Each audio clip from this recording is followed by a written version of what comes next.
ബലൂചിസ്ഥാൻ നമ്മൾ പലപ്പോഴും പാകിസ്ഥാൻ ഇന്ത്യ എന്നൊക്കെ പറയുന്ന ഡിസ്പ്യൂട്ടിൽ പലപ്പോഴും ചേർത്ത് വായിക്കപ്പെടുന്ന ഒരു പേരാണ് Balochistan. So what exactly is this Balochistan issue? ശരിക്കും ആദ്യം അറിയേണ്ടത് ബലൂചിസ്ഥാൻ എവിടെയാണെന്നാണ്. കാരണം when you check out the news you will really find out that എപ്പോഴും ഇപ്പോൾ ഈ ക്രൈസിസ് ഒക്കെ വന്നതിന് ശേഷമാണ് ഏറ്റവും കൂടുതൽ ആൾക്കാർ ഈ ബലൂചിസ്ഥാൻ ഇഷ്യൂവിനെ കുറിച്ച് സംസാരിക്കുന്നത്. ഇതിൽ ഇന്ത്യ വലിയൊരു പങ്ക് വഹിക്കുന്നുണ്ടെന്നുള്ള പാകിസ്ഥാൻ്റെ ഒരു അലിഗേഷനും കൂടെ അവിടെയുണ്ട്. ആൻഡ് ന്യൂസ് പേപ്പർ എടുത്താലും വീഡിയോ എടുത്താലും നമുക്ക് എപ്പോഴും കാണാൻ പറ്റും പാകിസ്ഥാനിൽ തന്നെ you can see that train hijack ചെയ്തു, അല്ലെങ്കിൽ നിന്ന് ഹൈവേ കൂടെ പോകുന്ന സമയത്ത് ബലൂചിസ്ഥാൻ ഏരിയയിൽ കാറ് ബ്ലാസ്റ്റ് ചെയ്യിപ്പിച്ചു. ബിക്കോസ് ബലൂചിസ്ഥാൻ ലിബറേഷൻ ആർമി എന്ന് പറയുന്ന ഒരു ഗ്രൂപ്പ് വളരെ പോപ്പുലറാണ്. So what is their issue? എന്താണ് ശരിക്കും പറഞ്ഞാൽ അവരുടെ പ്രോബ്ലം? സോ ഇത് മനസ്സിലാക്കണമെങ്കിൽ ഇവരുടെ ചരിത്രം മനസ്സിലാക്കണം. We need to learn the history right from ഇവരുടെ ഹിസ്റ്ററി എന്താണ്, ഇവർക്ക് എന്താണ് വേണ്ടത്, what is the problem, how is Pakistan treating them, ഇന്ത്യയുടെ റോൾ എന്തൊക്കെയാണ്. സോ ഈ പറയുന്ന കാര്യങ്ങളെല്ലാം നമുക്ക് ഈ ഒരു കോണ്ടെക്സ്റ്റ് എന്ന് പറയുന്ന സെഗ്മെന്റിൽ മനസ്സിലാക്കാം. I'm Arjun R Shankar and you listening to IAS Factor.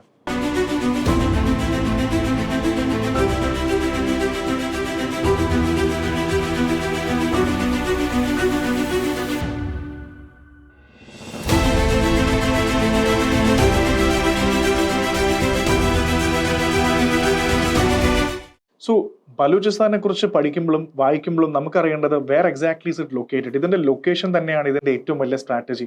ആ ലൊക്കേഷൻ തന്നെയാണ് ഇതിന്റെ ഏറ്റവും വലിയ പാകിസ്ഥാൻ ഇതിനെ ഏറ്റവും കൂടുതൽ അട്രാക്ട് ചെയ്യുന്ന ഒരു ഫാക്ടറാണ്. Because look at the map you will see where is Balochistan located.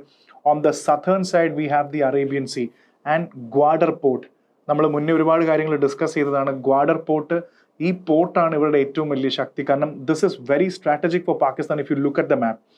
And eastern സൈഡിൽ നമുക്ക് സിന്ധും പഞ്ചാബും ഉണ്ട്. വെസ്റ്റേൺ സൈഡിലാണ് ഇറാനിലേക്കുള്ള connection. And the northern side it is Afghanistan. So ഈ സ്ട്രാറ്റജിക് ഏരിയയിൽ ലൊക്കേറ്റ് ചെയ്യുന്നതുകൊണ്ട് തന്നെയാണ് ഈ സ്ഥലത്തിന് ഇത്ര demand. Especially when China Pakistan economic corridor വരുമ്പോഴും ഗ്വാഡർ പോർട്ട് വഴി പോകുമ്പോൾ ഇതാണ് ഇതിൻ്റെ ജോഗ്രഫിയുടെ പ്രധാനപ്പെട്ട കാര്യം.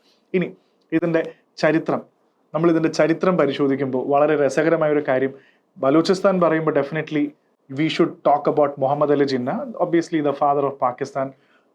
Muhammad Ali Jinnah's betrayal.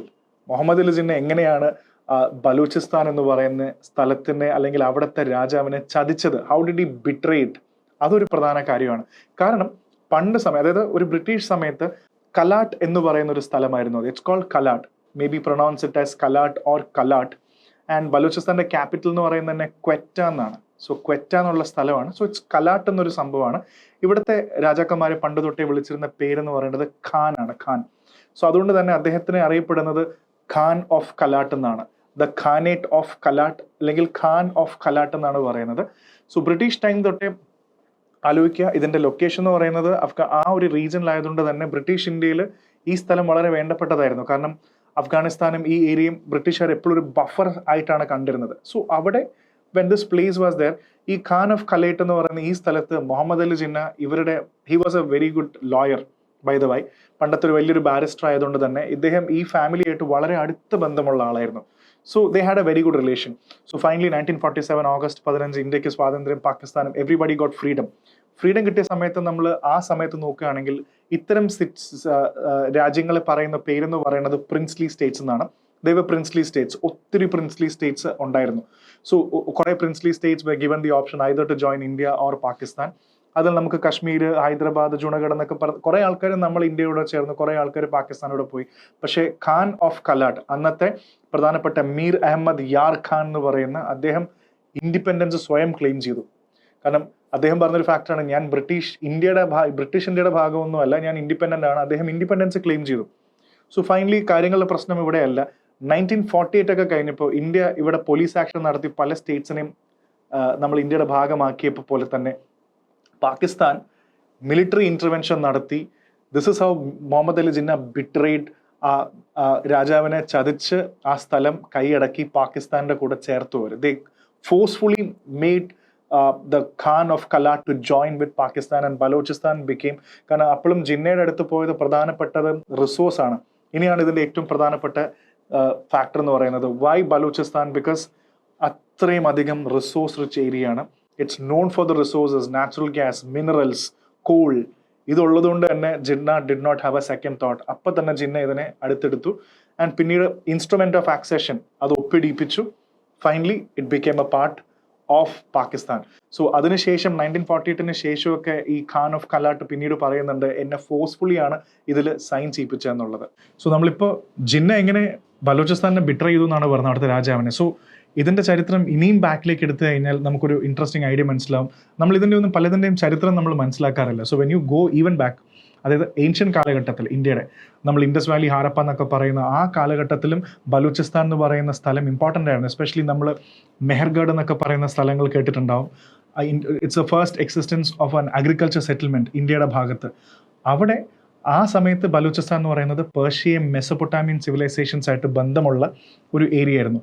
പിന്നീട് പതുക്കെ അശോകന്റെ സമയത്തോ അല്ലെങ്കിൽ ചന്ദ്രഗുപ്ത മൗര്യ അല്ലെങ്കിൽ നന്ദ, മഹാപത്മ നന്ദ, ആ ഒരു നന്ദൻ ഡൈനാസ്റ്റിയുടെ ഒക്കെ സമയത്ത് നോക്കുകയാണെങ്കിൽ പേർഷ്യൻസ് ഇന്ത്യ ഇൻവേഡ് ചെയ്ത സമയത്ത് അന്നത്തെ രാജാവായിരുന്ന സൈറസ്, ഡാരിയസ്, അക്കാമനിഡ് എംപയറിലെ കിങ്സ് ആയിരുന്നു. ഇവരുടെ ഒരു ഭാഗമായിരുന്നു, പ്രോവിൻസ് ആയിരുന്നു ഈ ബലൂചിസ്ഥാൻ എന്ന് പറയുന്നത്. അവരുടെ ഭാഷയിൽ അന്ന് അവർ വിളിച്ചിരുന്നത് ഇറ്റ് വാസ് കോൾഡ് സത്രപ്പി സിസ്റ്റം എന്നാണ് വിളിച്ചിരുന്നത്. അന്ന് ഇവരിട്ടിരുന്ന പേര് മക്ക എന്നാണ്. പിന്നീട് അശോകന്റെ സമയത്തും അലക്സാണ്ടർ ദ ഗ്രേറ്റ് തിരിച്ച് യുദ്ധം ചെയ്ത് തിരിച്ചു പോകുന്ന വഴി ഡെസേർട്ട് ഓഫ് ഗെഡ്രോസിയ ഡെസേർട്ട് എന്ന് പറയുന്ന അത് ഈ പോർഷൻ, ഈ ഏരിയ തന്നെയാണത്.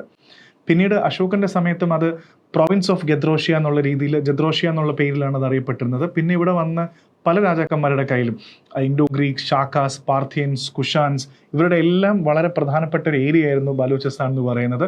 പിന്നീട് മെഡീവൽ സമയത്ത് വന്നു കഴിഞ്ഞാൽ അലാവുദ്ദീൻ ഖിൽജി, ഡൽഹി സുൽത്താനേറ്റിന്റെ കയ്യിലും, ഈവൻ അക്ബറിന്റെ സമയത്ത് പോലും ഇത് വളരെ ഇമ്പോർട്ടൻ്റ് ആയിട്ട് റീജിയൻ ആണ്. പിന്നീട് ബ്രിട്ടീഷ് ടൈംസിലും ഇത് വളരെ ഇമ്പോർട്ടൻ്റ് ആണ്. ഇത് എന്തുകൊണ്ടെന്ന് വെച്ചാൽ ഈ ഒരു Iran, Afghanistan, Persia area correct ചെയ്യുന്നതുകൊണ്ടും ഇവിടുത്തെ റിസോഴ്സസ് വളരെ ഇമ്പോർട്ടൻ്റ് ആയതുകൊണ്ടാണ് എല്ലാവർക്കും ഇത് ഇത്ര പ്രിയം. സോ ഇതാണ് ഇതിൻ്റെ ഒരു ചരിത്രം എന്ന് പറയുന്നത്. സോ ബലൂചിസ്ഥാൻ്റെ ഫേവറേറ്റ് ആയിട്ടുള്ള ചരിത്രവും കാര്യങ്ങളൊക്കെ, ജോഗ്രഫിയൊക്കെ നമ്മൾ പഠിച്ചു. ഇനി ഇതിൻ്റെ അവിടുത്തെ ആൾക്കാരുടെ പ്രത്യേകത, കാരണം എന്ത് തരം ആൾക്കാരാണ് അവിടെ ഉള്ളതെന്ന് അറിയണം. ബിക്കോസ് ട്രൈബൽ ഏരിയ തന്നെയാണ് അവിടുത്തെ രീതിയിൽ പ്രധാനപ്പെട്ട ബലൂച്ച് എന്ന് പറയുന്ന ട്രൈഡ്. ചില ആൾക്കാരുടെ പേര് തന്നെ നമ്മൾ കേട്ടിട്ടുണ്ടാകും, ബലൂച്ച് എന്ന് അവസാനിക്കുന്ന പേര്. പിന്നെ പഷ്തൂണി പോപ്പുലേഷൻ ഉണ്ട്, പിന്നെ ബ്രഹുയി എന്ന് പറയുന്ന ഒരു ഗ്രൂപ്പ് ഓഫ് ആൾക്കാരുണ്ട്. സോ മെയിൻ ആയിട്ടുള്ള ട്രൈബ്സ് എന്ന് പറയുന്നത് ബലൂച്ച് ഗ്രൂപ്പാണ്. ബലൂച്ച് എന്ന വിഭാഗം അവിടെ ഏറ്റവും കൂടുതലുള്ളതാണ്. പഷ്തൂണീസ്, പിന്നെ അതേപോലെ തന്നെ ബ്രഹുയി എന്ന് പറയുന്നത് ഇതൊരു ദ്രവീഡിയൻ ഭാഷ അല്ലെങ്കിൽ ദ്രവീഡിയൻ ഡയലക്റ്റ് ഉള്ളൊരു സ്ഥലമാണ്. സോ ബ്രഹുയി എന്ന് പറഞ്ഞൊരു ഗ്രൂപ്പും അതേപോലെ തന്നെ ദെഹ്വാർ എന്ന് പറയുന്ന ആൾക്കാരുണ്ട്. It's more of A Persian dialect. So ഭാഷ, കൾച്ചർ എന്ന് പറയുമ്പോൾ ഇവർ വളരെ വിവിഡ് ആയിട്ടുള്ളൊരു ഗ്രൂപ്പാണ് ഈ ബലൂചിസ്ഥാൻ്റെ ആൾക്കാർ. സോ ഇത്രയും വലിയൊരു ഗ്രൂപ്പ് എന്തിനായിരിക്കും ഒരു സെപ്പറേറ്റ് എക്സിസ്റ്റൻസ് ആഗ്രഹിക്കുന്നത്? This is not a new thing. Even in India, നമുക്ക് ഇന്ത്യയിലും ഉണ്ടല്ലോ നക്സലിസം, മാവോയിസം ഒക്കെ പറയുന്ന പോലെ തന്നെ ഒരുപാട് ഇന്റേണൽ സെക്യൂരിറ്റി പ്രശ്നങ്ങൾ നമുക്കും ഉണ്ട്. നമ്മുടെ കൺട്രിക്കകത്ത് തന്നെ പ്രശ്നങ്ങളുണ്ട്. പിന്നെ ഇവിടെ ഒരുപാട് ആൾക്കാർ സെപ്പറേറ്റ് സ്റ്റേറ്റ്സ് ചോദിക്കുന്നുണ്ട്. Khalistan is a most international issue. പഞ്ചാബീസിന് സെപ്പറേറ്റ് സ്റ്റേറ്റ് വേണമെന്നാണ് അവർ പറയുന്നത്. അതേപോലെ എന്തുകൊണ്ടായിരിക്കും ബലൂചിസ്ഥാനിന് സെപ്പറേറ്റ് ആയിട്ടൊരു എക്സിസ്റ്റൻസ് പാകിസ്ഥാൻ്റെ അടുത്തുനിന്ന് പിരിഞ്ഞു പോകണം? They want to cut it off, they want a new existence. Why എന്ന ചോദ്യത്തിന് ഉത്തരം first is obviously economic marginalization. Economic marginalization ഉദ്ദേശിക്കുന്നത് എന്താണെന്ന് വെച്ചാൽ അവരുടെ റിസോഴ്സ് തന്നെയാണ് അവരുടെ ഏറ്റവും വലിയ ശാപം. ബിക്കോസ് അവർക്ക് അത്രയും അധികം കോൾ ഫീൽഡ്സും മിനറൽസും ഗ്യാസ് ഫീൽഡ്സും ഒക്കെ ഉണ്ട്. അപ്പോൾ ഇത് റിസോഴ്സ് ഭയങ്കര ഫാക്ടറാണ്. പിന്നെ അവരുടെ ലൊക്കേഷനും, കാരണം ഉദാഹരണത്തിന് സൂയി ഗ്യാസ് ഫീൽഡ്സ് വളരെ പോപ്പുലറാണ്. അപ്പോൾ അവിടുത്തെ ആൾക്കാർക്കൊരു ഫീലിംഗ് ഉണ്ട് ഇത് ഇത്രയും റിസോഴ്സ് റിച്ച് ആയതുകൊണ്ട് തന്നെ. And also minded it is one of the largest province. അത്രയും വലിയ ലാർജസ്റ്റ് പ്രൊവിൻസ് ആണ്, എന്നാൽ പോപ്പുലേഷനും വളരെ കുറച്ചേ ഉള്ളൂ. അപ്പോൾ അവരുടെ ആൾക്കാരുടെ ഒരു തോന്നലാണ് ഇവരുടെ സ്ഥലത്തിലുള്ള റിസോഴ്സ് മുഴുവൻ ഉപയോഗിച്ചിട്ടും ഇവർക്ക് യാതൊരു ബെനിഫിറ്റും ഇല്ല. So they are exploited to the core by the Pakistani government എന്നൊരു തോന്നൽ ഇവർക്കുണ്ട്. So that is number one that we have to remember. രണ്ടാമത്തത് ഒബ്വിയസ്ലി പൊളിറ്റിക്കൽ ഓട്ടോണോമി ഇല്ല. ഇത്രയും ഒരു വലിയ ഒരു ഗ്രൂപ്പായിട്ടും അല്ലെങ്കിൽ കൾച്ചറലി ഇത്രയും പഴക്കമുള്ള, ബിക്കോസ് ഇവരുടെ ചരിത്രം എന്ന് പറയുന്നത് പാകിസ്ഥാൻ എന്ന് പറയുന്ന രാജ്യം ക്രിയേറ്റ് ചെയ്തതിന് നൂറ്റാണ്ടുകൾക്ക് മുന്നേ ഉള്ള ചരിത്രമുണ്ട്. Their history predates Pakistan. അതുകൊണ്ടാണ് ഞാൻ ആ പോയിന്റ് എടുത്തു പറഞ്ഞത്. സോ പൊളിറ്റിക്കലി ഇവർക്ക് വോയിസ് ഇല്ല. ഒബ്വിയസ്ലി പാകിസ്ഥാനിൽ നല്ലൊരു ഗവൺമെൻറ്റും ഇല്ല. അപ്പോൾ ഇവർക്ക് പൊളിറ്റിക്കലി അവരുടെ കാര്യങ്ങൾ പറയാനുള്ളൊരു സിസ്റ്റവും ഇല്ല. അപ്പോൾ അതൊരു വലിയൊരു ഫാക്ടറാണ്. ഏറ്റവും ഇമ്പോർട്ടൻ്റ് എന്ന് പറയുന്നത് ഹ്യൂമൻ റൈറ്റ്സ് വയലേഷനാണ്. Because Pakistani army is doing a lot of things in Balochistan, extrajudicial killings, rape, ഈ പറയുന്ന പോലെ അബ്ഡക്ഷൻസ്, എന്തൊക്കെ കാര്യങ്ങളാണ് ചെയ്യുന്നതെന്ന് വെച്ചാൽ ഇതെല്ലാം റെക്കോർഡിൽ ഇല്ലാതെയാണ് ചെയ്യുന്നത്. അവിടുത്തെ ആൾക്കാരെ കൊല്ലുക, കംപ്ലീറ്റ് റിസോഴ്സസ് എല്ലാം എടുക്കുക. ഏറ്റവും ഇമ്പോർട്ടൻ്റ്ലി എന്ന് പറയുന്നത് ആൾക്കാരെ തട്ടിക്കൊണ്ടു പോവുക, ഫോഴ്സ്ഫുള്ളി ചേർക്കുക, ഇങ്ങനത്തെ ഒരുപാട് കാര്യങ്ങൾ. They do a lot of notorious things in Pakistan, the Balochi people. Next is cultural identity. അവരുടെ ഒരു കൾച്ചർ നേരത്തെ പറഞ്ഞ പോലെ ഇത്രയും വലിയ ചരിത്രമുള്ള ആൾക്കാരായതുകൊണ്ട് തന്നെ it's A very different culture. ഇവരുടെ കൾച്ചർ പോലെ അല്ലാതെ. അതുകൊണ്ട് തന്നെ ഇവർക്ക് ഈ രാജ്യത്തിൽ നിൽക്കുമ്പോൾ വേറൊരു ഫീലിംഗ് ആണ് വരുന്നതെന്നാണ് അവർ പറയുന്നത്. And basically they dislike Punjabis because Punjabis ഉള്ള പാകിസ്ഥാനും പഞ്ചാബ് ഉള്ളതുകൊണ്ടും അവിടുത്തെ ആൾക്കാരെ they do not like it. എവിടെ ഒരു കൾച്ചറൽ ഷോക്ക് അവർക്ക് തോന്നാറുണ്ട്, അവരും ഇവരും ഒന്നല്ല എന്നൊരു ഫീലിംഗ് ഇവർക്ക് എപ്പോഴും ഉണ്ട്.